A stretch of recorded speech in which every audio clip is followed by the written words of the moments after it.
Morning, guys. Mark Ferrasci, Protect Dog Training in our own old camera set area. So, what I wanted to go over today was some of the key elements in my training program that are a little different than most. A lot of trainers are coming in, they're just doing heel, sit down, stay, they're doing behaviors, and they're using the placemat to send the dog to, which is good stuff, don't get me wrong. But they're losing and they're missing a lot of the development of the dog and its training as far as making the dog a very stable animal and getting the dog to work in public, down, stay, which is important, not more so than just the behaviors, okay? So what are some of those key things, right?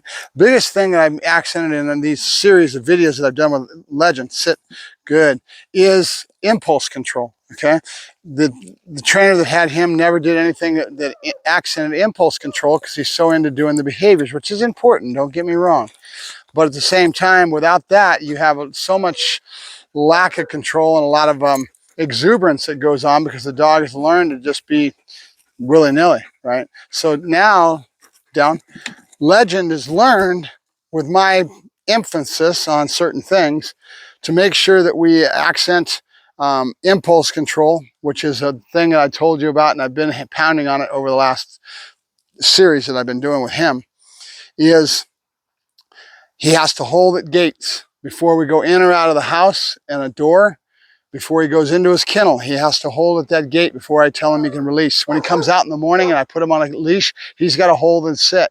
When I put him in the back of the truck, I make him hold and I make him wait, and he's not allowed to jump into the back of that truck and into the kennel until I say his release word, which is yep, okay? I'll do it now and you'll see it all ties into this one release that goes into explosion release. Same thing.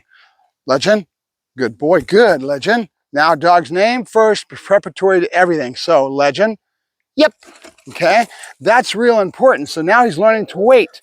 And everything in his world now is accented by that one point within all the other things, right? Very important, because when you have that, you now have a dog that's going to be in control. Otherwise, the dog's excitement and everything else in his brain is everywhere, even if he has behaviors, even if he understands he's got to go to his place. If he doesn't know he's supposed to hold there and he's supposed to wait for everything he does, you've got a problem. So that's one of my main emphases that I've got.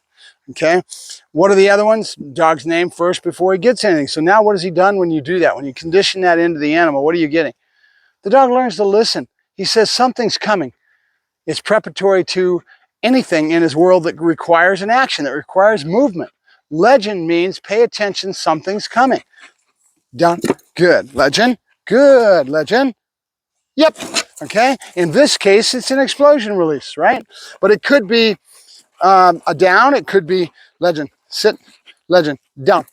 Okay, that's where you get your speed. That's where you get everything. It's all predicated on that impulse control. Dog's name first, preparatory to anything that's a movement. Legend, good boy, good. Place.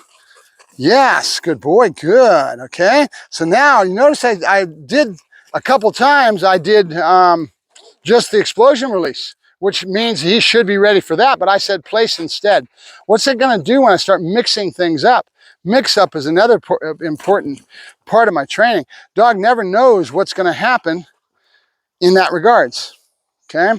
Now, I'm gonna cut this one short and sweet for you guys, but also realize that anytime you build in behaviors and you're using tools like this, or any type of thing like you saw me doing with the toy, which creates a certain behavior that I've conditioned into the animal.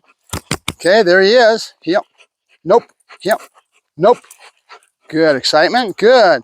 And now I have a cue and a looking at me. Anytime you do any of these little things, doesn't mean that you don't go back to that later on down the line and firm it up. That's why I pulled the table out, because I could firm this up from these patterns that I've already had built in way before that I haven't been using lately, and I bring them back in. Yes. Okay. So when you're working a dog, those things are gonna fade in the dog's lexicon, but if you're not using them, out. Just because you train a dog doesn't mean he's a robot. Yep. Yeah, good boy. Up. Good. Yep. Good. And I just did it without his name. It doesn't matter if I can cheat now and then, but I want to try to go back to the same patterns. Yep. Nope. Legend. Yep. Good, Legend. Good, there you go. Good, good.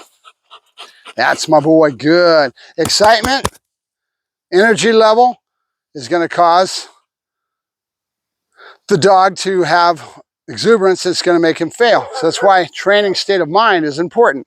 That's why food, toy, create different drive states, different excitements, and it changes the dog's learning state of mind, right? So your ability to work with an animal is all about your ability to understand that you are in charge, you are in control, better word for it, of his drive states, and your ability to manipulate these drive states from high to low to getting what you're getting out of it for putting the dog's head in certain frames of mind to get you what you want. Notice what our excitement's doing to us right now when I'm sitting here trying to yak at the screen, right?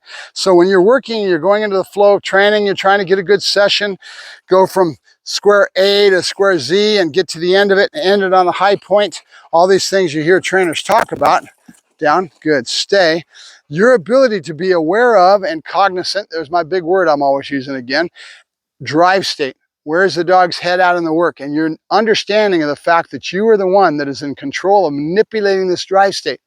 It all starts with awareness. That's what I'm trying to give you in these videos. After awareness comes your ability to use these drive states the way you want to get what you want to out of them.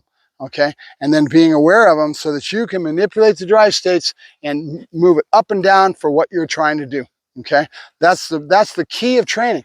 That is, if I give you nothing else in these videos, that is the key.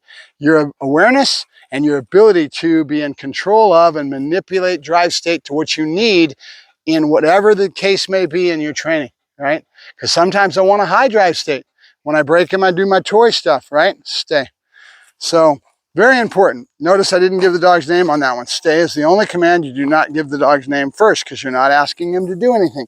You're just saying blase, chill out. All right, Mark Ferrasci, Protect Dog Training, signing off with a short and sweet one this morning before I get going way too long.